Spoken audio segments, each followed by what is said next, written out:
Hello everyone, welcome to my channel commerce crush. मेरा नाम है राहुल शर्मा और हम वापस लौट चुके हैं अपनी एग्ज़ाम 4 सीरीज़ को आगे कंटिन्यू करने के लिए। जैसे कि मैंने ऑलरेडी बताया था, हमारी एग्ज़ाम 4 सीरीज़ स्टार्ट हो चुकी है स्पेसिफिकली बिजनेस स्टडीज़ के लिए।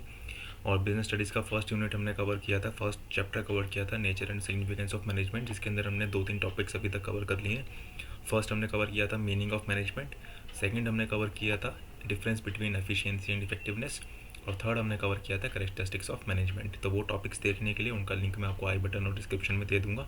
आप जाकर उस वीडियो को ज़रूर देखिए, क्योंकि काफ़ी इंपॉर्टेंट वो टॉपिक्स रहते हैं। आज की वीडियो के अंदर हम उसके आगे अपनी वीडियो को कैरी ऑन करने वाले हैं। सबसे पहले अगर आपने मेरे चैनल को सब्सक्राइब नहीं किया तो चैनल को सब्सक्राइब करके बेल आइकन को प्रेस कर लीजिए, क्योंकि आपके रिस्पॉन्स के ऊपर डिसाइड करेगा कि हम बिजनेस स्टडीज़ के बाद इकोनॉमिक्स और अकाउंटेंसी की एग्ज़ाम 4 सीरीज़ लाएँ या ना लाएँ। कुछ बेनिफिट्स है, अगर आप हमें ज्वाइन करते हैं तो सबसे पहले हमारा जो कोर्स है वो फुल्ली फ्री है। आपको कोई भी चार्जेस उसके लिए पे नहीं करने, फुल्ली फ्री ऑफ कॉस्ट आपको नोट्स में मिलेंगे हमारे, और वो नोट्स आपको मिलेंगे हमारे टेलीग्राम चैनल पे। रेगुलर लेक्चर्स होंगे, इजी डाउट रेजोल्यूशन होगा, उसके लिए भी आपको हमारा टेलीग्राम चैनल ज्वाइन करना होगा। PYQ सॉल्व करेंगे हम, साथ में सैम्पल पेपर सॉल्व करेंगे, रेगुलर मॉक टेस्ट करेंगे, फ्री लाइव सेशंस भी होंगे हमारे ड्यूरिंग द एग्ज़ाम्स, और साथ ही साथ पूरी कंप्लीट असिस्टेंट आपको मिलेगी। इनके ऊपर डिटेल में जानने के लिए मैंने एक सेपरेट वीडियो बना रखी है, जाके उसको चेक कर सकते हैं, जिसका लिंक भी मैं आपको डिस्क्रिप्शन में दे दूँगा। आगे चलते हैं फिर हम। यहाँ पर कुछ मेरी अचीवमेंट्स हैं जो मैं ऑलरेडी बता चुका हूँ। Nature and significance of management हमने किया था, जिसके अंदर हमने इफेक्टिवनेस और एफिशिएंसी के अंदर डिफरेंस कर लिया था। Effectiveness is related to achieving the goals and efficiency is related to achieving the goals with the minimum cost. और एक ऑर्गेनाइजेशन के लिए इफेक्टिव और एफिशिएंट दोनों ही रहना काफ़ी ज़्यादा इंपॉर्टेंट है। फिर उसके अंदर हमने बात करी थी कि आप हमारी अगर आर्मी को ज्वाइन करते हैं और हमारे 1000 सब्सक्राइबर्स आप कंप्लीट कराते हैं तो आपको फ्री टेस्ट सीरीज़ और लाइव सेशंस का एक्सेस मिल जाएगा। फिर हमने बात करी थी कैरेक्टरिस्टिक्स ऑफ मैनेजमेंट की। ये कुछ कैरेक्टरिस्टिक्स हैं जो आप वीडियो के थ्रू देख सकते हैं। हम फटाफट से अपने नेक्स्ट टॉपिक पर चलते हैं और इस सीरीज़ को हम आगे बढ़ाते हैं। तो चलिए, यहाँ से हमारी सीरीज़ अब आगे कंटिन्यू हो रही है। आज का टॉपिक है ऑब्जेक्टिव्स ऑफ मैनेजमेंट। मैनेजमेट क्यों ज़रूरी है, क्यों हम करते हैं, क्या क्या ऑब्जेक्टिव्स हमें अचीव करने होते हैं। तो there are 3 types of objective जो हम करने चाहते हैं मैनेजमेंट के through. The first one is organisational objective, the second one is social objectives and the last one is personal objectives. तो ऑर्गेनाइजेशनल ऑब्जेक्टिव्स भी होते हैं, हम ऑर्गेनाइजेशन के लिए भी मैनेजमेंट करते हैं, और उसके अंदर कुछ सोशल ऑब्जेक्टिव्स भी होते हैं, कुछ हमारे पर्सनल ऑब्जेक्टिव्स भी होते हैं। इन तीनों ही ऑब्जेक्टिव्स को हम डिटेल में एक बार देखते हैं। सबसे पहले हम बात करेंगे ऑर्गेनाइजेशनल ऑब्जेक्टिव। ऑर्गेनाइजेशनल ऑब्जेक्टिव्स का मतलब ऑर्गेनाइजेशन को क्या क्या फ़ायदा होने वाला है अगर हम मैनेजमेंट करते हैं तो। Firstly, objectives set by management for the organisations are called organisational objective. सबसे पहले तो हमें पता होना चाहिए ना ऑर्गेनाइजेशनल ऑब्जेक्टिव होते क्या हैं। जब भी कोई ऑर्गेनाइजेशन स्टार्ट होती है तो उसके अंदर कुछ ऑब्जेक्टिव्स बनाए जाते हैं कि हम क्या अचीव करना चाहते हैं, कहाँ हम ज़्यादा जाना चाहते हैं, कहाँ तक हम पहुँचना चाहते हैं। तो उन ऑब्जेक्टिव्स को ही हम क्या कहते हैं, ऑर्गेनाइजेशनल ऑब्जेक्टिव्स। ठीक है, 3 एलिमेंट्स होते हैं ऑर्गेनाइजेशन के, 3 इंपॉर्टेंट इकोनॉमिकल ऑब्जेक्टिव्स होते हैं। एक तो सर्वाइवल, कोई भी बिजनेस अगर स्टार्ट करता है तो वो चाहता है कि लॉन्ग रन के अंदर वो सर्वाइव करे। सर्वाइव कैसे करेगा, रेवेन्यूज़ के थ्रू। ठीक है, क्योंकि ब्रेक इवन पॉइंट एक अलग चीज़ है और सर्वाइवल एक अलग चीज़ है। आप ब्रेक इवन पॉइंट पर रहकर भी सर्वाइव कर सकते हैं, लेकिन अगर आपके प्रॉफिट्स नेगेटिव होने लग जाए तो आप वहाँ पर सर्वाइव नहीं कर पाओगे। तो कोई भी ऑर्गेनाइजेशन जब स्टार्ट होती है तो उनके लिए सबसे ज़्यादा इंपॉर्टेंट यही होता है कि वो अपना सर्वाइवल डिसाइड करें, वो मार्केट के अंदर सर्वाइव करें। सेकेंड चीज़ है आपकी profit, to cover cost and risk. Obvious ही बात है, प्रॉफिट की ही तो सारी गेम है। आप प्रॉफिट के लिए ही बिजनेस करते हैं, प्रॉफिट से ही आपकी कॉस्ट कवर होगी, प्रॉफिट से ही आपके रिस्क कवर होंगे, प्रॉफिट से ही आपकी सारी तरीके की चीज़ें कवर होंगी, और प्रॉफिट से ही आप आगे अपने आप को एक्सपेंड भी कर पाओगे। एक्सपेंशन के लिए भी profit is very much important. ठीक है, सर्वाइवल के लिए तो है ही इम्पॉर्टेंट, हमारी डेली लाइफ के लिए भी इम्पॉर्टेंट है। और लास्ट है आपका ग्रोथ, विच इंक्रीज सेल्स। अगर आपकी ग्रोथ होगी तो आपकी सेल्स इंक्रीज होगी, आपका प्रॉफिट इंक्रीज होगा, आपके एक्सपेंशन के चांसेस बढ़ेंगे, आपका मार्केट शेयर बढ़ेगा। तो 3 चीज़ें सबसे ज़्यादा इंपॉर्टेंट है इकोनॉमिक, जो मेन 3 इकोनॉमिक ऑब्जेक्टिव्स होते हैं ऑर्गेनाइजेशन की। The first one is to survive in the market, the next one is to earn the profit in the market, and the last one is to grow in the market. Next हम बात करते हैं social objectives की। तो social objectives क्या होते हैं ये समझना इसके लिए फिर से इंपॉर्टेंट है। A business should conduct the activities to fulfil the expectations of the society. क्योंकि जब आप बिजनेस करते हैं तो आप एक सोसाइटी के अंदर बिजनेस करते हैं और आप सोसाइटी के रिसोर्सेज भी उसके अंदर इस्तेमाल करते हैं। तो it is very much important कि आप सोसाइटी के बारे में भी सोचिए, उनकी एक्सपेक्टेशंस को भी पूरा करें। Providing schools and creches to employees, giving employment opportunities etcetera. और भी इसके अंदर आप ऐड ऑन कर सकते हो कि आप बेटर वर्क प्लेस एनवायरनमेंट दो एम्प्लॉयज़ को, बेटर अपॉर्चुनिटीज़ दो, बेटर प्रमोशंस दो, बेटर इंसेंटिव्स दो। ये सारी चीज़ें आप उनको दोगे तो ऑब्वियस सी बात है, जब आपका एम्प्लॉयमेंट कंफर्टेबल रहेगा, खुश रहेगा, तो उसकी आउटपुट भी अपने आप ऑटोमेटिकली ज़्यादा हो जाएगी, जो एट लास्ट आपकी ऑर्गेनाइजेशन को ही बेनिफिट करेगा। ठीक है जी। Undesirable activity should not be undertaken for maximising profit. तो ये भी सोशल ऑब्जेक्टिव है कि आप कोई भी इलीगल काम या कोई भी गलत काम, कोई भी अनडिज़ायरेबल काम ना करो, या कोई भी ऐसा काम ना करो जिससे नेचर या सोसाइटी को नुकसान हो। अपने प्रॉफिट आपको मैक्सिमाइज़ करने हैं, बहुत अच्छी बात है, हर ऑर्गेनाइजेशन चाहती है कि उसके प्रॉफिट मैक्सिमाइज़ हों, लेकिन आपको सही तरीके से ही अपने प्रॉफिट को मैक्सिमाइज़ करना है। इसके अंदर आप एक एग्जांपल और ले सकते हो, जैसे आपका मिल्क प्रोडक्शन का काम है, तो उसके अंदर आपका सोशल ऑब्जेक्टिव क्या हो सकता है कि आप अच्छी क्वालिटी का मिल्क ही प्रोवाइड करोगे। ठीक है, आपने प्रॉफिट को मैक्सिमाइज़ करने के लिए अगर अपनी क्वालिटी को डिक्लाइन कर दिया, डिक्रीज़ कर दिया, कम कर दिया, ख़राब कर दिया, तो उसका मतलब आपने अपना सोशल ऑब्जेक्टिव पूरा नहीं किया। तो अच्छी क्वांटिटी, अच्छी क्वालिटी, अच्छा प्राइस, ये सब देना भी सोशल ऑब्जेक्टिव्स के अंदर ही कवर होता है। ठीक है, तो किसी भी तरीके से आप अपने प्रॉफिट को मैक्सिमाइज़ करने के लिए किसी भी अनफेयर ट्रेड प्रैक्टिसेस या माल प्रैक्टिसेस का सहारा ना लें। That is cover into social objectives. फिर हम चलते हैं आगे, personal objectives. The management must reconcile personal goals with organisational objectives to have harmony in the organisation. Personal objectives को भी ध्यान में रखना है आपको। जब आपकी पर्सनल अचीवमेंट होगी तो आपकी ऑर्गेनाइजेशनल अचीवमेंट ऑटोमेटिकली ही इसके अंदर कवर हो जाएगी। तो ये थे हमारे कुछ ऑब्जेक्टिव्स ऑफ मैनेजमेंट, जिसके अंदर 3 ऑब्जेक्टिव्स पढ़े हमने। प्रॉफिट पढ़ा हमने, सर्वाइवल पढ़ा और ग्रोथ पढ़ा, जो हमने पढ़ा ऑर्गेनाइजेशनल ऑब्जेक्टिव्स के अंदर। फिर हमने पढ़े सोशल ऑब्जेक्टिव्स और लास्ट पढ़े हमने पर्सनल ऑब्जेक्टिव्स। इसी के साथ हम आ जाते हैं अपने नेक्स्ट टॉपिक पे, that is importance of management. क्यों ज़रूरी है मैनेजमेंट, क्यों इंपॉर्टेंट है। सबसे पहला पॉइंट इसके अंदर हमारा कवर होता है helps in achieving group goals. जब हमने इसकी कैरेक्टरिस्टिक्स पढ़ी थी तो उसके अंदर भी हमने इसको कवर किया था कि मैनेजमेंट का बहुत बड़ा और बहुत इंपॉर्टेंट रोल होता है ग्रुप गोल्स को अचीव करने के लिए। और हमने ये भी पढ़ा था कि अगर एक ऑर्गेनाइजेशन को आगे बढ़ना है तो हमें ग्रुप के अंदर ही काम करना पड़ेगा। इंडिविजुअली एक ऑर्गेनाइजेशन को आगे बढ़ाना is very very much difficult and almost it is not possible. So proper management of all individuals in an organization is very essential for the accomplishment of organizational objectives. For example, हमें top level employees का भी ध्यान रखना है, हमें middle level employees का भी ध्यान रखना है, और साथ ही साथ हमें बॉटम या जिसको हम कहते हैं लोअर लेवल एम्प्लॉयज़ का भी ध्यान रखना है। ठीक है, सबको हम सिंक्रोनाइज करके चलेंगे, तभी हमारे ऑर्गेनाइजेशनल गोल्स अचीव होंगे, तभी हमारे ग्रुप गोल्स अचीव होंगे। Group goal is more important than the individual objectives. वहाँ पर हम अपना इंडिविजुअल ऑब्जेक्टिव नहीं देखेंगे कि हमारा किस में फ़ायदा है, हम देखेंगे हमारे ग्रुप का और हमारे ऑर्गेनाइजेशन का किसके अंदर फ़ायदा है, तभी हमारी ऑर्गेनाइजेशन आगे बढ़ पाएगी। अगर हम अपने पर्सनल माइलस्टोन्स के लिए वहाँ पर सोचने बैठेंगे तो कहीं ना कहीं हो सकता है कि हमारी पर्सनली तो ग्रोथ वहाँ पर हो जाए, बट एक ऑर्गेनाइजेशनल ग्रोथ वहाँ पर नहीं हो पाएगी। तो मैनेजमेंट इसलिए इंपॉर्टेंट है ताकि हम ग्रुप गोल्स को अचीव कर पाएँ। बहुत इंपॉर्टेंट पॉइंट है इंक्रीजेस एफिशिएंसी। एफिशिएंसी हम ऑलरेडी पढ़ चुके हैं क्या होता है लास्ट वीडियो के अंदर, नहीं देखा है तो जाके देखिएगा। Management helps to achieve the goals with minimum resources. Efficiency का मतलब क्या है, जो भी आपके पास रिसोर्सेज अवेलेबल हैं, एक तो आप उसका फुल्ली यूटिलाइजेशन करें, बेटर तरीके से उसको यूटिलाइज करें, और कम से कम रिसोर्सेज के साथ, कम से कम कॉस्ट के साथ अपने ऑर्गेनाइजेशनल ऑब्जेक्टिव्स को आप कंप्लीट कर लें। ठीक है, इसी को हम कहते हैं एफिशिएंसी, जो आप यहाँ पर देख पा रहे हैं। नेक्स्ट है हमारा creates a dynamic organisation.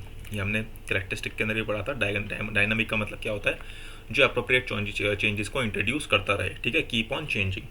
So appropriate changes must be introduced in the organisation as and when it is needed. तो एक ऑर्गेनाइजेशन कभी भी रिजिड नहीं हो सकती। ठीक है, कभी भी रिजिड होकर ऑर्गेनाइजेशन नहीं चल सकती कि हम इन्हीं रूल्स एंड रेगुलेशंस पर चलेंगे और हम उसको टाइम टू टाइम चेंज नहीं करेंगे।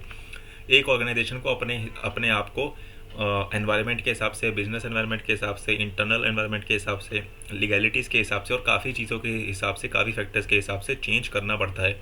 अगर वो साथ साथ चेंज नहीं होंगे तो कहीं ना कहीं वो अपने कंपेटिटर से और अपनी मार्केट से पीछे रह जाएंगे। So it is very much important to create a dynamic organisation. So management here helps the people, जिसकी हम बात करें एम्प्लॉयज़ की, to adapt such changes through proper training and motivation. तो हमने चेंजेस तो लेकर आ गए, पर हमारे जो एम्प्लॉयज़ है वो उनको कंफर्टेबल भी तो हमें करना है ना उन चेंजेस के साथ। तो उसके अगर कोई ट्रेनिंग रिक्वायर्ड है, उनके लिए कोई मोटिवेशनल सेशंस रिक्वायर्ड है, कोई ओरिएंटेशन प्रोग्राम रिक्वायर्ड है, तो वो भी एक मैनेजमेंट को इंट्रोड्यूस करना चाहिए ताकि प्रॉपरली वो अपने एम्प्लॉयज़ को कंफर्टेबल करके उन चेंजेस के साथ आगे बढ़ना सिखा पाएँ। ठीक है जी। नेक्स्ट हमारा इसके अंदर आता है it helps in achieving personal objectives. तो हमने पहले बात कर ली ऑर्गेनाइजेशनल ऑब्जेक्टिव्स की। सबसे पहले तो हमें अपने ऑर्गेनाइजेशनल ऑब्जेक्टिव्स को हमारे पर्सनल ऑब्जेक्टिव से ऊपर रखना है, लेकिन मैनेजमेंट पर्सनल ऑब्जेक्टिव्स को भी अचीव करने के अंदर हेल्प करता है। कैसे करता है? Along with the organisational objectives individual members in the team should be able to achieve their personal goals. जब आपके ऑर्गेनाइजेशनल गोल्स कंप्लीट होंगे तो साथ साथ आपकी ऑब्वियस सी बात है पर्सनल गोल्स भी अचीव होंगे ही होंगे। आपकी ऑर्गेनाइजेशन ग्रो करेगी तो वो ऑर्गेनाइजेशन आपको भी साथ साथ लेकर ही ग्रो करेगी। Then the next one is it helps in development of society. Management develops not only the organization but also the society, क्योंकि हम सोसाइटी को ही साथ में लेकर चलते हैं। एक अच्छी सोसाइटी तभी डेवलप होगी जब अच्छा मैनेजमेंट होगा और ऑर्गेनाइजेशन ग्रो करेगा। तो एम्प्लॉयज़ की पर्सनल ग्रोथ भी डिपेंड करती है ऑर्गेनाइजेशन की ग्रोथ पे, और सोसाइटी की ग्रोथ भी डिपेंड करती है ऑर्गेनाइजेशन की ग्रोथ पे। So organisation goal is very much, growth is very much important. यहाँ पर हमने समअप किया हुआ सारे पॉइंट्स को आप एक बार फटाफट से रिवाइज कर सकते हैं। It helps in achieving group goals, it helps in efficiency, it helps in creating a dynamic organization, it helps in achieving the personal objectives as well, and it helps in development of society। तो ये सारी importance थी management की। I hope यहाँ तक आपको समझ में आया होगा। आपको वीडियो अच्छी लग रही है तो आप साथ साथ वीडियो को लाइक करके चैनल को सब्सक्राइब जरूर कर लेना। हम चलते हैं तब तक अपने नेक्स्ट टॉपिक पर, that is nature of management. ठीक है, यहाँ पर हम बात करेंगे कि मैनेजमेंट आर्ट है, मैनेजमेंट साइंस है या मैनेजमेंट प्रोफेशन है, और साथ साथ हम ये भी समझेंगे आर्ट क्या होता है, साइंस क्या होता है और प्रोफेशन क्या होता है। डिटेल के अंदर हम बात करेंगे क्योंकि इंपॉर्टेंट टॉपिक ये रहता है।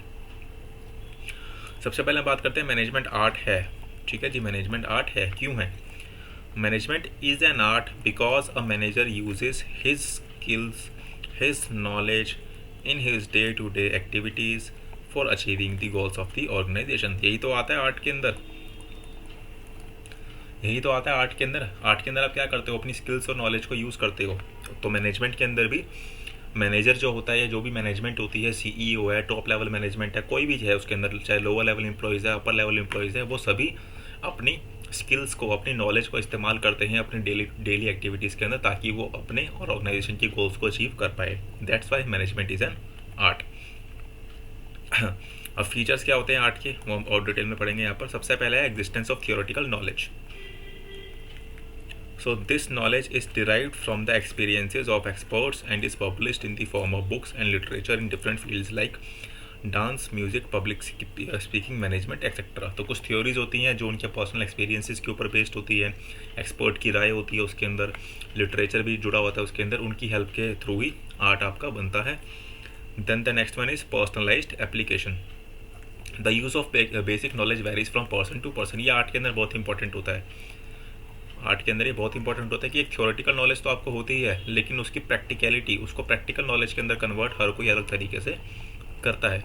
अब आपने पढ़ लिया इंपॉर्टेंस ऑफ मैनेजमेंट क्या है, लेकिन ज़रूरी नहीं है कि हर बच्चा उसके अंदर सेम एक्सप्लेनेशन ही लिख कर आएगा। वो थ्योरेटिकल नॉलेज आपने मेरे से ले ली, बट हर बच्चा हो सकता है कि अलग तरीके से उसको पेपर के अंदर रिप्रेजेंट करके आए।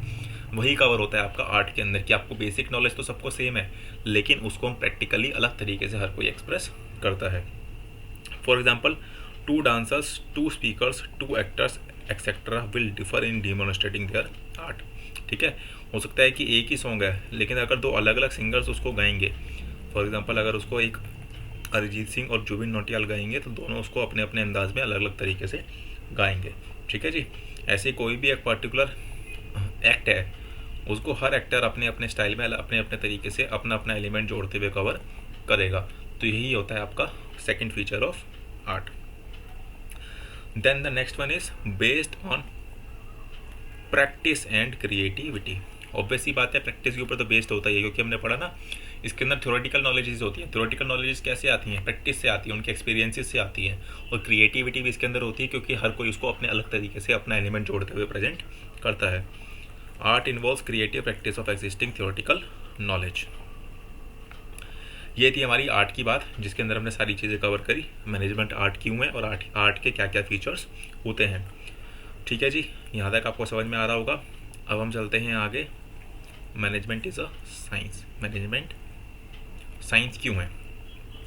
साइंस क्या होता है? Science is a systematically organised body of knowledge. ठीक है, ये organised knowledge body of knowledge systematic होती है, पहले ही चीज़ें सारी इसके अंदर ऑब्जर्व्ड होती हैं। It is based on logically observe findings, facts and events. सारे प्रूफ जो आपको मिलते हैं साइंटिफिकली प्रूवन, तभी हम कहते हैं कि वो सारी ऑब्जर्व फाइंडिंग्स आपकी जो ऑलरेडी प्रेजेंट है। साइंस के फीचर्स क्या क्या होते हैं जी? पहला है it is systematic body of knowledge. Then the second one is principles is based upon experimentation, क्योंकि साइंस के अंदर सारा खेल ही एक्सपेरिमेंटेशन का है। और साइंस क्योंकि साइंटिफिकली प्रूवन होती है, that's why it is universally applicable, universally validity होती है इनकी, क्योंकि ये सारे बेस्ड ऑन एक्सपीरियंसेस है, एक्सपेरिमेंट्स के ऊपर बेस्ड है, प्रिंसिपल्स के ऊपर बेस्ड है, इसलिए हर जगह ये एप्लीकेबल होते हैं। डिटेल में पढ़ते हैं हम इसको। Although management has a systematic body of knowledge, they cannot be compared with the principles of physical science, which are definite and exact. ठीक है जी। Therefore, management is an inexact और soft science। हमने पढ़ा था कि मैनेजमेंट आर्ट तो है clear cut, क्योंकि थ्योरेटिकल नॉलेज भी कवर होती है इसके अंदर, उसको हर कोई अपने तरीके से प्रैक्टिकली एप्लीकेबल भी करता है, और बाकी सारे फीचर्स भी आर्ट के मैच कर रहे थे। लेकिन साइंस के सारे फीचर्स मैनेजमेंट के साथ मैच नहीं करते, इसलिए हम कहते हैं management is a science but it is an inexact और सॉफ्ट साइंस ओनली। तो इस बात का आपको ध्यान रखना है। पेपर में आपसे पूछा जाता है कि मैनेजमेंट साइंस है या नहीं, तो आपको इस पूरे को एक्सप्लेन करना है कि although it is a systematic basic body of knowledge, but it can not be compared with the principles of physical science, that why it is science but it is an inexact और soft science only. ठीक है जी। Last चलते हैं management is a profession पे। Profession क्या होता है जी? A profession is an occupation backed by specialised knowledge and training and to which entry is regulated by a representative body. समझा देता हूँ आपको सिंपल लैंग्वेज में क्या होता है। प्रोफेशन का मतलब क्या होता है? जहाँ पर एक स्पेशलाइज्ड नॉलेज रिक्वायर्ड है। For example doctor, for example chartered accountant, जिसको हम सीए के नाम से जानते हैं। For example lawyer. तो ये सारे क्या है? प्रोफेशन है, इनको स्पेशलाइज्ड नॉलेज होती है। डॉक्टर को अपनी डॉक्टरी फील्ड की, मेडिसिन की अलग स्पेशलाइज्ड नॉलेज है, सीए को अकाउंट्स की नॉलेज है, टैक्स की नॉलेज है, लॉयर को लीगैलिटीज़ की नॉलेज है। ठीक है जी। तो हर किसी का अपनी स्पेशलाइज्ड नॉलेज होती है और हर किसी की अपनी ट्रेनिंग भी होती है, और इनकी जो एंट्री है वो रेगुलेट करती है एक रिप्रेजेंटेटिव बॉडी। ठीक है। फॉर एग्जाम्पल अगर आपको सीए बनना है तो institute of chartered accountant of India उसको रेगुलेट करता है, और उसके अंडर ही आपकी पढ़ाई उसके अंदर होती है।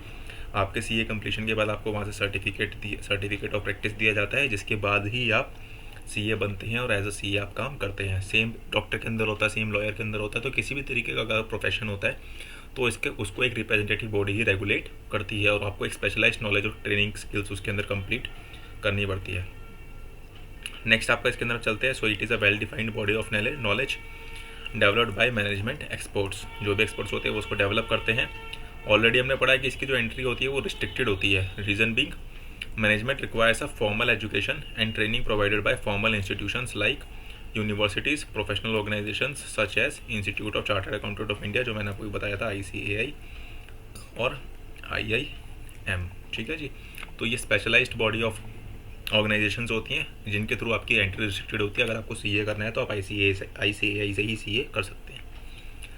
Then the next one is professional association for the implementation of code of conduct All India Management Association AIMA।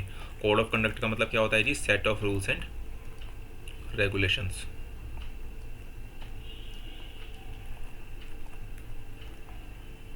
ठीक है। Then ethical code of conduct.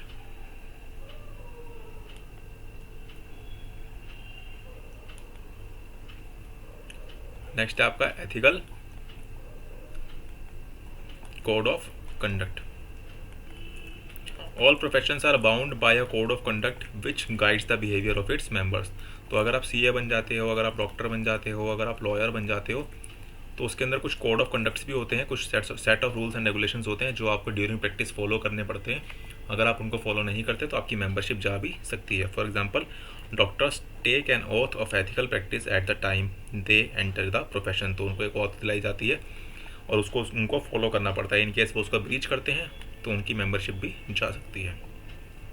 और नेक्स्ट होता है प्रोफेशन का, it is based upon service motive, क्योंकि profession के अंदर generally आप सर्विसेज ही देते हो, एडवाइसेस देते हो, आप लीगलिटीज़ बताते हो, कोई भी चीज़ करते हो तो वो सर्विसेज से रिलेटेड ही होता है।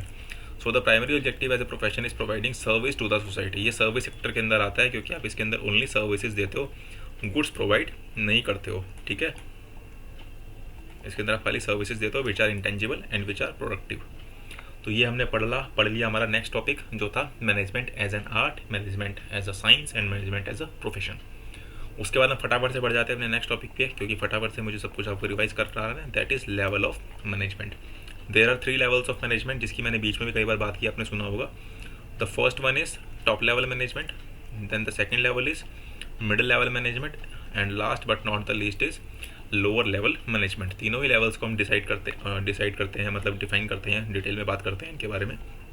सबसे पहले levels of management refers to the arrangement of managerial position in an organisation. देखिए, एक हायरार्की काफ़ी ज़्यादा इंपॉर्टेंट होती है।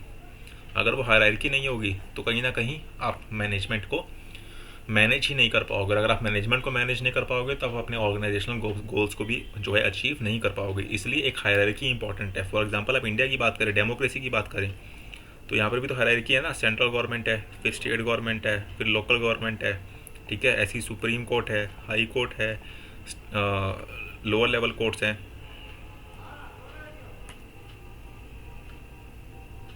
एक सेकेंड,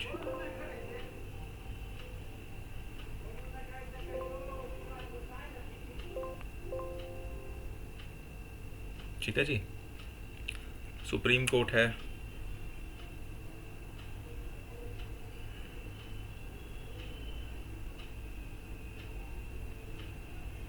हाई कोर्ट है और लोअर लेवल कोर्ट है। तो एक हायरार्की हर सिस्टम के अंदर इंपॉर्टेंट होती है, चाहे वो गवर्नमेंट है, चाहे वो कोर्ट्स हैं, चाहे वो मैनेजमेंट है, ताकि आप अकाउंटेबल रहेंगे। और जब तक आप अकाउंटेबल नहीं रहेंगे, जब तक आप गोल्स को भी अचीव नहीं करेंगे।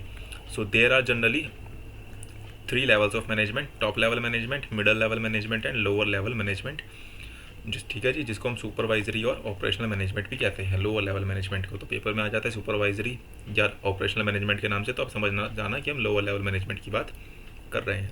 सबसे पहले हम बात करते हैं टॉप लेवल मैनेजमेंट की।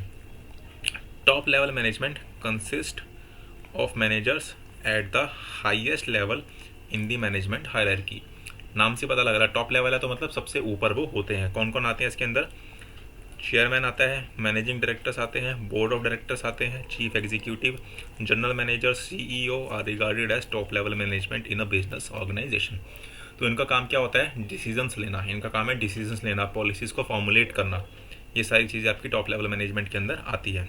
यहाँ पर हमने बात भी करी है, this level of management is responsible for framing business policies. Business policies को फ्रेम करना इनका काम है, and taking the major decisions. जो भी मेजर डिसीजंस है वो टॉप लेवल मैनेजमेंट ही लेगी।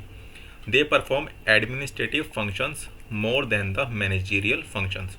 तो उनका काम मैनेजरियल फंक्शंस को करना नहीं, उनका काम है एडमिनिस्ट्रेटिव फंक्शंस को करना। एडमिनिस्ट्रेटिव फंक्शंस का मतलब क्या है? मतलब आपका काम है पॉलिसीज़ को बनाना, ठीक है जी, बड़े बड़े डिसीजंस लेना, पॉलिसी के अंदर अगर आपको चेंजेस लाने हैं तो वो चेंजेस को इंट्रोड्यूस करना। तो ये सारे काम होते हैं टॉप लेवल मैनेजमेंट के।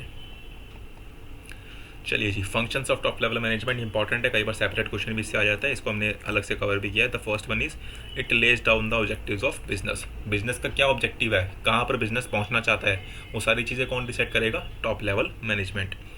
Then the second one is it prepares plans and policies. Plans को यही बनाते हैं, पॉलिसीज़ को यही बनाते हैं, कुछ चेंजेस लाने हैं तो वो भी यही बनाते हैं। Then the next one is issues instructions to departments. जो अलग अलग डिपार्टमेंट्स होते हैं, जो लोअर लेवल या मिडिल लेवल डिपार्टमेंट्स होते हैं, और जो आपके प्रोडक्शन डिपार्टमेंट, सेल्स डिपार्टमेंट्स होते हैं, उनको जो इंस्ट्रक्शंस है वो भी टॉप लेवल मैनेजमेंट देता है। Then it appoints executives in middle levels. तो मिडल लेवल्स के अंदर जो मेन एग्जीक्यूटिव्स होते हैं उनको भी टॉप लेवल मैनेजमेंट ही अपॉइंट करते हैं, क्योंकि डायरेक्टली उनको उनसे डील करना होता है और उनके साथ ही वो कोऑर्डिनेट करते हुए आगे चलते हैं, क्योंकि वो एग्जीक्यूटिव्स ही होते हैं जो मिडिल लेवल और लोअर लेवल की इंफॉर्मेशन जो रिक्वायर्ड होती है वो टॉप लेवल तक पहुँचाते हैं। Then the next one is coordination of activities. के अंदर भी ये इंपॉर्टेंट रोल प्ले करते हैं। कंट्रोल्स द डिपार्टमेंट्स को कंट्रोल करना काफ़ी ज़्यादा इंपॉर्टेंट है। And the last one is maintain relationship with outsiders. अगर आपको किसी और से डील करनी है, किसी से बिजनेस डील करनी है, किसी मैन्युफैक्चरर से डील करनी है, तो कोई भी आपकी बिजनेस डील है वो सारे कौन करेंगे, टॉप लेवल मैनेजमेंट ही वो करते हैं। ठीक है जी, तो ये इंपॉर्टेंट फंक्शंस होते हैं टॉप लेवल मैनेजमेंट के, इनको अच्छे से आप कवर करके जाइएगा। आई होप आपको चीज़ें समझ में आ रही हैं, और समझ में आ रही हैं तो वीडियो को लाइक और सब्सक्राइब करते चलिए। नेक्स्ट हम बात कर रहे हैं मिडल लेवल मैनेजमेंट के बारे में। This level of management consist of different departmental heads. तो यही इसका मेन फंक्शन है। इसके अंदर कौन कवर होते हैं जी, डिपार्टमेंटल हेड्स कवर होते हैं। These managers receive orders and instructions from top level managers and pass them to their subordinates। तो ये बीच का काम करते हैं। ठीक है जी, ये आपका है टॉप लेवल मैनेजमेंट और ये आपका है लोअर लेवल मैनेजमेंट, और ये बीच में आपके कौन खड़े हैं, मिडल लेवल मैनेजमेंट। तो इसके बिना काफ़ी ज़्यादा दिक्कत हो जाएगी टॉप लेवल को भी और लोअर लेवल को भी। तो ये इनके बीच का सपोर्ट करने का काम करते हैं, इनकी बातें यहाँ तक पहुँचाते हैं ये टॉप लेवल मैनेजमेंट, और जो ये मिडल लेवल मैनेजमेंट है वो यहाँ की बातें यहाँ तक पहुँचाते हैं ताकि वो चीज़ें फॉर्मुलेट हो पाएँ, ताकि वो जो भी पॉलिसीज़ या प्लान्स बनाए हैं टॉप लेवल मैनेजमेंट ने वो एग्जीक्यूट कर पाएँ मिडल लेवल मैनेजमेंट के बताने के बाद लोअर लेवल मैनेजमेंट। ठीक है जी, और बात करते हैं इसी के बारे में। These managers are responsible for executing the plans formulated by the top management. जो मैंने बात करी, जो भी प्लान्स एग्जीक्यूट करने का काम करेंगे वो मिडल लेवल मैनेजमेंट करेंगे, और फॉर्मुलेट करने का काम कौन करता है, टॉप लेवल मैनेजमेंट। तो ये वाला काम है इनका, इन दोनों को जोड़ने का, टॉप लेवल और लोअर लेवल को जोड़ने का काम किसका है, मिडल लेवल मैनेजमेंट का है। This level acts as an intermediatory between the top management and the lower level management. जैसे कि आप देख पा रहे हैं यहाँ पर इंटरमीडिएटरी का काम करते हैं। फंक्शंस पढ़ लेते हैं फटाफट से इनके। Closer watch on day to day results, क्योंकि टॉप लेवल मैनेजमेंट आकर नहीं देख सकता कि लोअर लेवल मैनेजमेंट क्या कर रहा है, तो उसको मॉनिटर कौन करता है, middle level management. It participate in operating decisions को ऑपरेट करने में हेल्प करते हैं, डिसीजंस लेते हैं टॉप लेवल और उनको ऑपरेट करते हैं middle level. It implements the policies को इम्प्लीमेंट करने में हेल्प करते हैं, communicating policies to the lower level management. And it planning the activities of on department. अपना जो उनका डिपार्टमेंट है अपना, चाहे वो प्रोडक्शन डिपार्टमेंट है, चाहे वो सेल्स डिपार्टमेंट है, चाहे वो मार्केटिंग डिपार्टमेंट है, उनसे रिलेटेड पॉलिसीज़ भी ये खुद अपनी फॉर्मुलेट करते हैं, क्योंकि वो इन्हीं के अंडर आती है और इन्हीं को वो मैनेज करनी पड़ती है। आगे बात करते हैं हम इसके अंदर। It helps in directing managers at lower level. It helps in evaluating performance of employees की परफॉर्मेंस को इवेल्युएट करते हैं और टॉप लेवल मैनेजमेंट तक उस रिपोर्ट को पहुँचाते हैं, जो मैंने आपको ऑलरेडी बताया, रिपोर्ट करते हैं टॉप लेवल मैनेजमेंट को। It helps in cooperating with the other departments के साथ भी कोऑपरेशन ज़रूरी है, क्योंकि सेल्स डिपार्टमेंट और प्रोडक्शन डिपार्टमेंट तो आपस में कोऑर्डिनेट करेंगे ही ना। प्रोडक्शन वाले सेल्स से पूछेंगे कितनी सेल्स आपकी हो रही है, कितनी यूनिट्स हम बनाएं, सेल्स वाले प्रोडक्शन वाले को बताएंगे कि आपकी टारगेट प्रोडक्शन क्या होनी चाहिए, तो वो सारी चीज़ें एक दूसरे के साथ कोऑपरेट वो करते हैं। And last but not the least, it helps in motivating employees based upon their performance. उनको मोटिवेट करते हैं, कुछ इंसेंटिव्स अगर रिक्वायर्ड होते हैं तो वो उनको प्रोवाइड करते हैं। ठीक है जी, और हेल्प करते हैं ताकि ऑर्गेनाइजेशन जो गोल्स है वो अचीव हो पाएँ। तो मिडिल लेवल मैनेजमेंट के हमने बहुत सारे फंक्शंस इसीलिए पढ़े क्योंकि ये बहुत इंपॉर्टेंट लेवल होता है जो टॉप लेवल और लोअर लेवल मैनेजमेंट को जोड़कर रखता है। अब हम आ जाते हैं सबसे लास्ट में, जो हमारा लास्ट लेवल बचा, that is lower level management. This level is also known as supervisory management, जो मैंने आपको बताया था पहले भी, और इसको हम ऑपरेशनल मैनेजमेंट के नाम से भी जानते हैं। It consist of foreman, supervisors, finance and accounting officers, sales officer etcetera. They assign specific jobs to the workers, evaluate their performance and report to the middle level management। ठीक है जी, तो लोअर लेवल वाले middle level को report पहुंचाएंगे, middle level वाले top level को report पहुंचाएंगे। इस तरीके से आपकी हायरार्की चलती है। क्या फंक्शंस होते हैं इसके? The first one is planning day to day activities. आपको एक बड़ा प्लान दे दिया, आपको टॉप लेवल मैनेजमेंट ने बता दी कि आपको 6 महीने के अंदर ये टारगेट अचीव करना है। किसको बताया? मिडिल लेवल को। मिडिल लेवल वालों ने उसको उसके ऊपर कुछ और पॉलिसीज़ बनाई कि कैसे कैसे वो 6 महीने को अचीव कर सकते हैं इस टारगेट को, और उसके बाद जो डे टू डे एक्टिविटीज़ है उसको मैनेज करेंगे lower level management. It assign jobs and task to the specific workers. Reporting feedback to higher level, मतलब मिडिल लेवल को ये रिपोर्ट करते हैं। Next, taking corrective actions. कोई ग्राउंड लेवल पर अगर कुछ गलत काम हो रहा है तो वो कैसे पता लगेगा? यही खुद ही उस चीज़ का पता लगा के उसके लिए करेक्टिव एक्शंस लेंगे, और अगर इनके हाथ में नहीं होगा तो वो उसको पास करेंगे मिडिल लेवल को और उनको बताएंगे कि ये दिक्कत या गलती यहाँ पर आ रही है। Then next is personal contact with the employees. Employees के साथ पर्सनली कॉन्टैक्ट कौन करेंगे? लोअर लेवल मैनेजमेंट करेगा, क्योंकि एम्प्लॉयज़ इतना ज़्यादा नीचे लेवल पे आते हैं कि टॉप लेवल वाले उनसे सीधा कोऑर्डिनेट नहीं कर सकते। रीज़न बिंग, इतने सारे एम्प्लॉयज़ नहीं कर सकते क्योंकि टॉप लेवल वालों को अपनी पॉलिसीज़ भी फॉर्मुलेट करनी है और फिर जाकर वो एम्प्लॉयज़ से भी बात नहीं कर पाएंगे। Then the next is link between middle level and workers. ठीक है जी, तो टॉप लेवल और लोअर लेवल के बीच में लिंक क्या होता है? मिडल लेवल, और मिडल लेवल और वर्कर्स के बीच में जो लिंक होता है वो होता है lower level. And the last one and the next one is providing on the job training to workers. कोई भी ऑन द जॉब ट्रेनिंग वगैरह रिक्वायर्ड है तो वो भी ये प्रोवाइड करते हैं। इसी के साथ हमारा ये वाला टॉपिक भी होता है समाप्त। सांस ले लीजिए, 1 मिनट सोच लीजिए कि सारी चीज़ें आपको समझ में आ रही हैं नहीं आ रही है। हम आगे चलते हैं इस वीडियो के अंदर। आई होप आपको चीज़ें समझ में आ रही हैं, और समझ में आ रही है तो बेल आइकन को प्रेस करके सब्सक्राइब जरूर करना। नेक्स्ट चलते हैं हम फंक्शंस ऑफ मैनेजमेंट पे। क्या क्या फंक्शंस है मैनेजमेंट के, इनके ऊपर बाद में स्पेसिफिक चैप्टर्स भी पढ़ेंगे। Planning, organizing, staffing, directing and controlling, these are the main functions of organization. एक ऑर्गेनाइजेशन को इन फंक्शंस को ही परफॉर्म करना होता है। पढ़ते हैं आगे इनके बारे में। सबसे पहले फंक्शंस ऑफ मैनेजमेंट की मैंने आपको बात करी, ये इसका यहाँ पर निमोनिक भी है, इसको आप पढ़ सकते हैं अगर आप पढ़ना चाहें तो। हम आगे चलते हैं सीधा। सबसे पहले द एक्टिविटीज़ और elements which a manager performs are called functions of management. कोई भी मैनेजर जो काम करने वाला है उसी को हम कहेंगे functions of management, which involves planning, organizing, staffing, directing and controlling. I am repeating again, तीसरी स्लाइड में लिखा था, तीसरी बार आया तो याद कर लेना इसको। Planning, organizing, staffing, directing, controlling. Planning, organizing, staffing, directing and controlling, these are the functions of management. तो इनके साथ मैनेजमेंट की डेफिनेशन भूल जाते हैं पेपर में, तो आप इसी की हेल्प लेके डेफिनेशन लिख सकते हैं। So management involves planning, organizing, staffing, directing and controlling, that is known as management. ठीक है, तो आप इसके थ्रू भी अपनी डेफिनेशन बना सकते हैं। चलिए जी, सबसे पहले हम बात करते हैं प्लानिंग की। Planning it is the act of deciding in advance what to do, when to do, how to do and who will do it. ये हम बात करते हैं इसके अंदर कि हमें क्या करना है, कब करना है, कैसे करना है और कौन करेगा। ये 4 चीज़ें आपकी प्लानिंग फेज के अंदर आती है। I am repeating again, what to do, क्या करना है, व्हेन टू डू, कब करना है, हाउ टू डू, कैसे करना है, और हु विल डू, कौन इसको करने वाला है।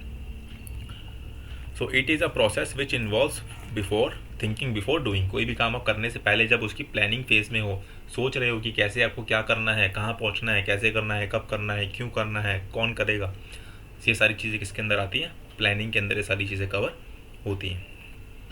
चलते हैं जी आगे। That is organizing. It is a process of establishing relationship among the members of the enterprise. The relationship is created in terms of authority and responsibility. ठीक है जी, अथॉरिटी रिस्पॉन्सिबिलिटी के बीच में जो रिलेशन इस्टेब्लिश होता है वो आपका ऑर्गेनाइजेशन के अंदर ही डेवलप होता है। बहुत इंपॉर्टेंट है कि जो आपकी अथॉरिटी और रिस्पॉन्सिबिलिटी है उसके अंदर बैलेंस हो।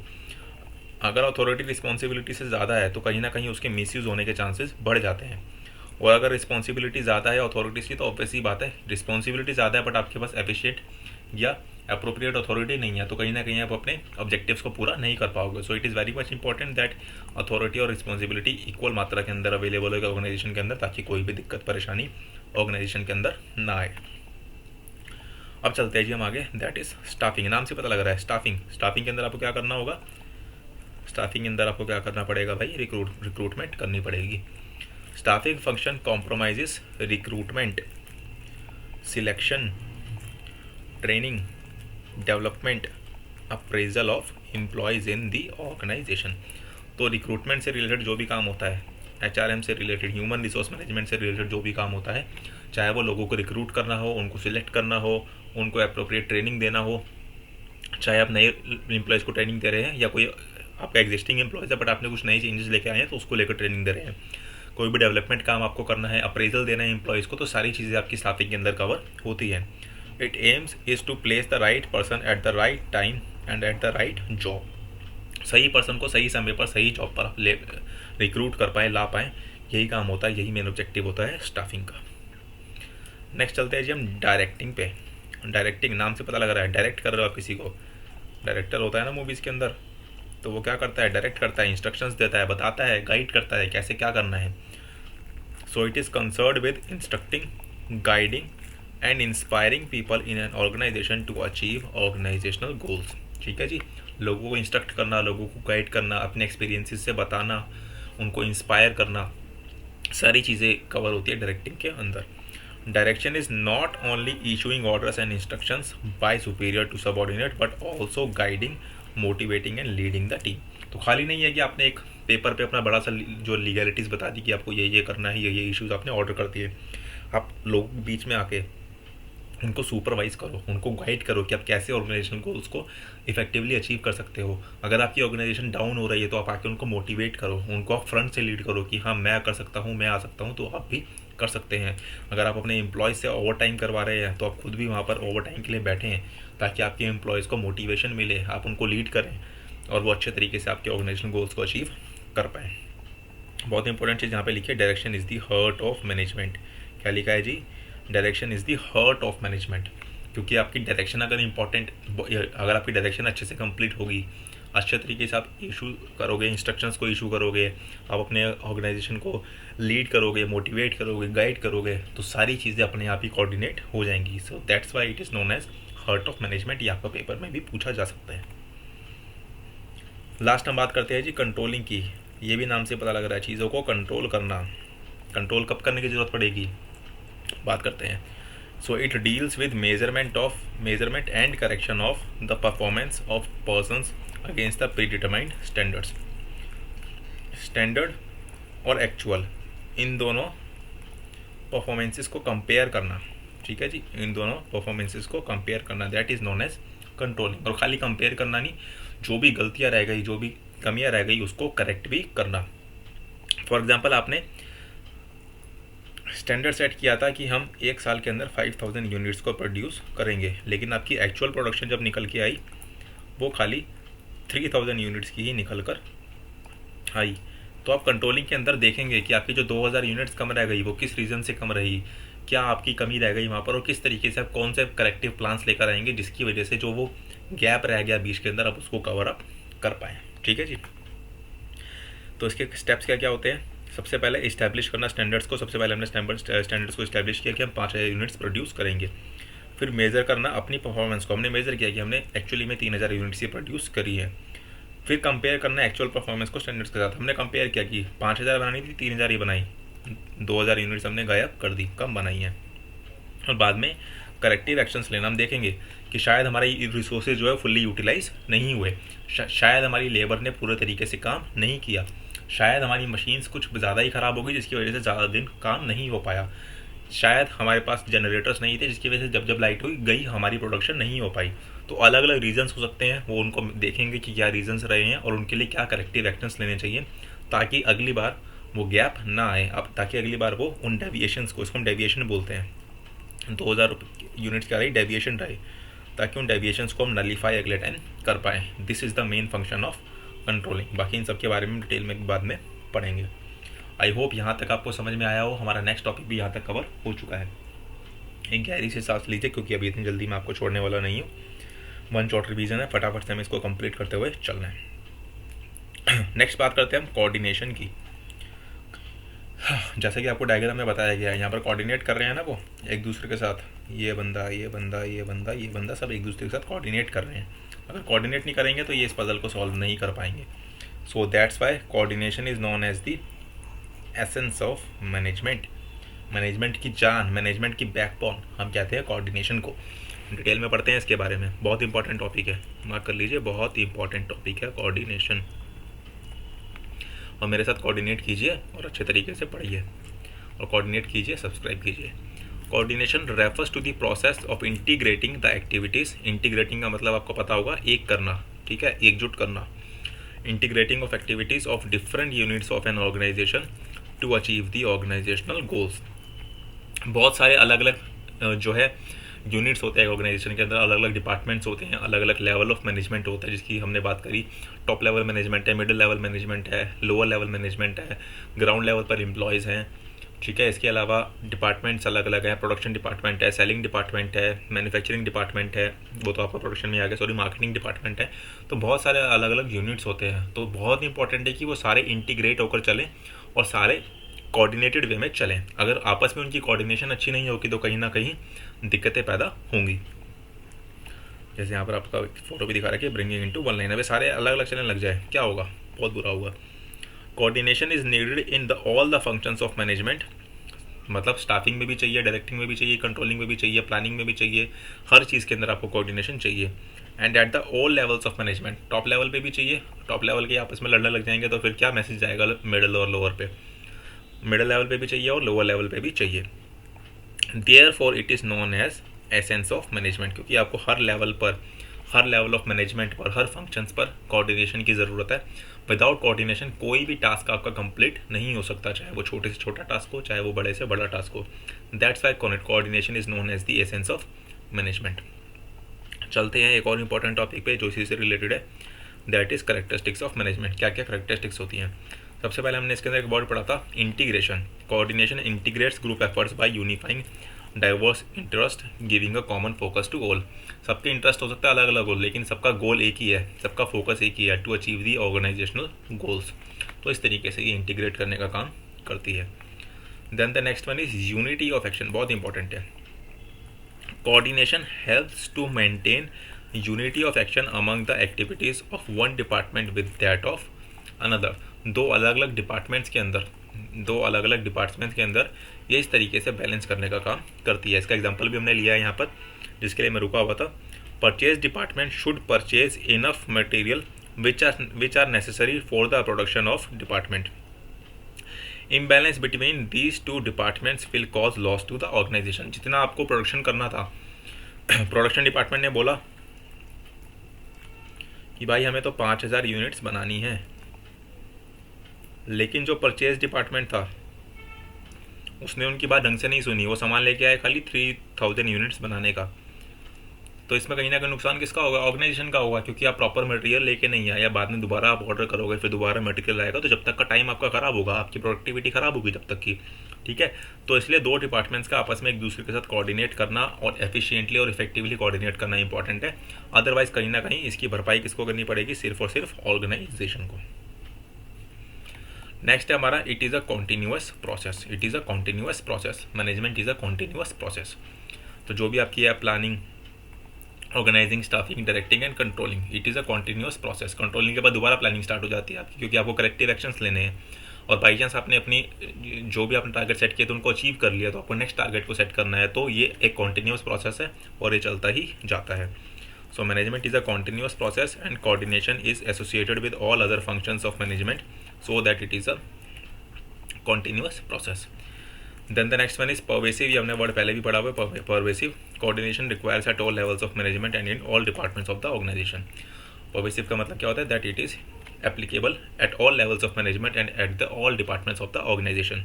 जैसे कि आप नीचे भी देख पा रहे हो, हर जगह पर कोऑर्डिनेशन इंपॉर्टेंट है, हर जगह पर कोऑर्डिनेशन हो रही है, आपस में भी कोऑर्डिनेशन हो रही है और बीच में, ये आप लाइन्स देख पा रहे होंगे, तो बीच में भी कोऑर्डिनेशन हो रही है एक दूसरे के साथ। चलिए जी आगे चलते हैं। That is responsibility of all managers. Coordination सारे मैनेजर्स की रिस्पॉन्सिबिलिटी है। All managers in the organization are responsible to coordinate with the activities in their respective levels of management. क्योंकि अगर मैनेजर्स ही कोऑर्डिनेट नहीं करेंगे आपस में, तो वो और लोगों को क्या कोऑर्डिनेट कर पाएंगे। तो मैनेजर्स को खुद से ये रिस्पॉन्सिबिलिटी लेनी होती है कि वो आपस में कोऑर्डिनेट करते हुए चले और बेहतर तरीके से अपने लोअर लेवल मैनेजमेंट के साथ भी कोऑर्डिनेट करें, ताकि वो उनको भी कोऑर्डिनेशन समझा पाए, प्रैक्टिकली दिखा पाएँ और उनके ऑर्गेनाइजेशनल गोल्स जो है वो अचीव हो पाएँ। Then the next one is important one, that is deliberate functions. A manager who coordinate the efforts of different people in a deliberate manner. Even if the members in a department are very cooperative, coordination gives a direction to that willing spirit. आपकी एक spirit होनी चाहिए कि हाँ मुझे साथ में काम करके ही चलना है। तो आप किसी भी तरीके की आपको मैनेजमेंट मिल जाए, कोई भी इंसान मिल जाए, कोई भी डिपार्टमेंट मिल जाए, आप अच्छे तरीके से कोऑर्डिनेट करने के अंदर सफल वहाँ पर हो जाएंगे। So cooperation without coordination may lead to wasted effort and coordination without cooperation creates dissatisfaction. तो डिससेटिस्फैक्शन ना आए या वेस्टेड एफर्ट ना आए, उसके लिए कोऑर्डिनेशन इंपॉर्टेंट होती है। ठीक है जी, ये सारी हमने बात करी कोऑर्डिनेशन की। अब स्पेसिफिक टॉपिक भी पढ़ेंगे इसके अंदर, इंपॉर्टेंस ऑफ कोऑर्डिनेशन।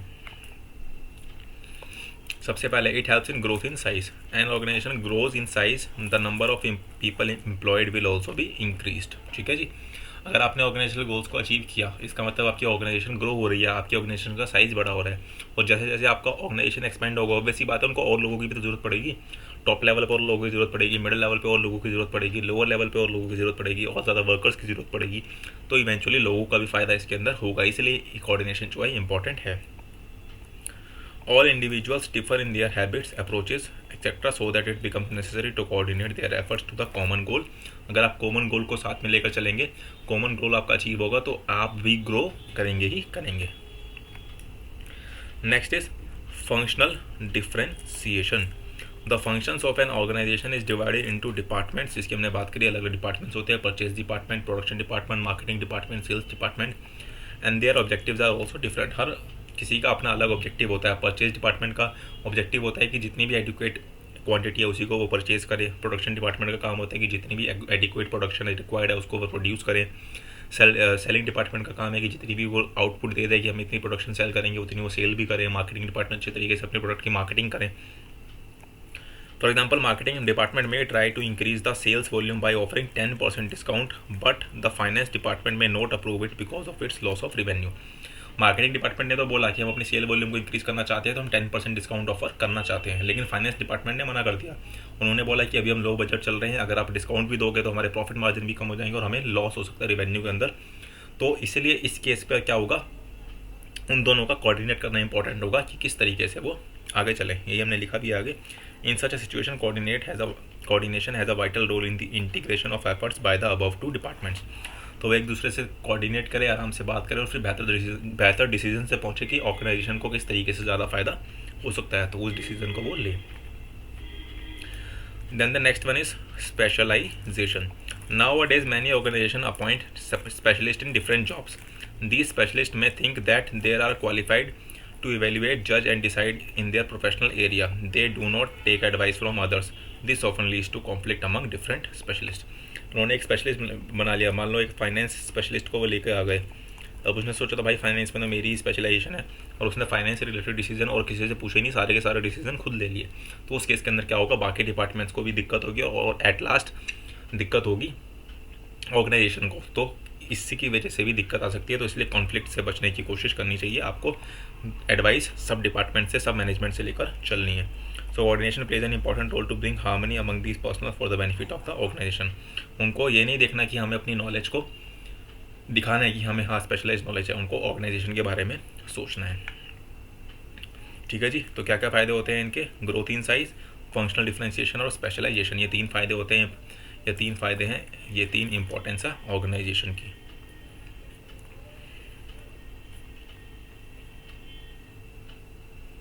इसी के साथ हमारा जो फास्ट ट्रैक रिवीजन था ख़त्म होता है, जो हमने एक क्लास के अंदर रिवाइज किया है। जी हाँ, जो लास्ट क्लास थी वो हमने छोटी सी खाली 20 मिनट्स की क्लास थी, जिसके अंदर हमने इंट्रोडक्शन पार्ट भी कवर किया था। तो हमने एक क्लास के अंदर आपका फर्स्ट जो यूनिट था that is nature and significance of management, इसको कवर किया है, बहुत बेहतर तरीके से कवर किया है। ये फ्री सीरीज़ है, एग्जाम 4 सीरीज़, तो मैंने बिल्कुल भी ऐसा नहीं सोचा कि मैं आपको कोई भी चीज़ छुड़वा दूँ। मैंने सारे टॉपिक्स, सारा एक एक पॉइंट, सारे एक एक चीज़ें कवर किए।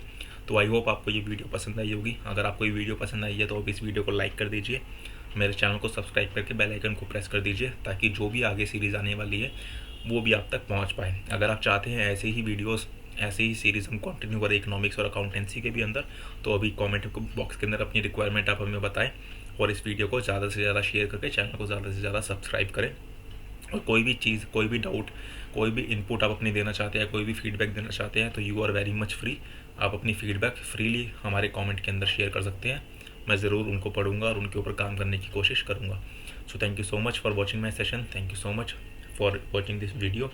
I hope this video plays an important role in your board examination. All the very best. Keep learning, keep growing, keep exploring, and Jai Hind.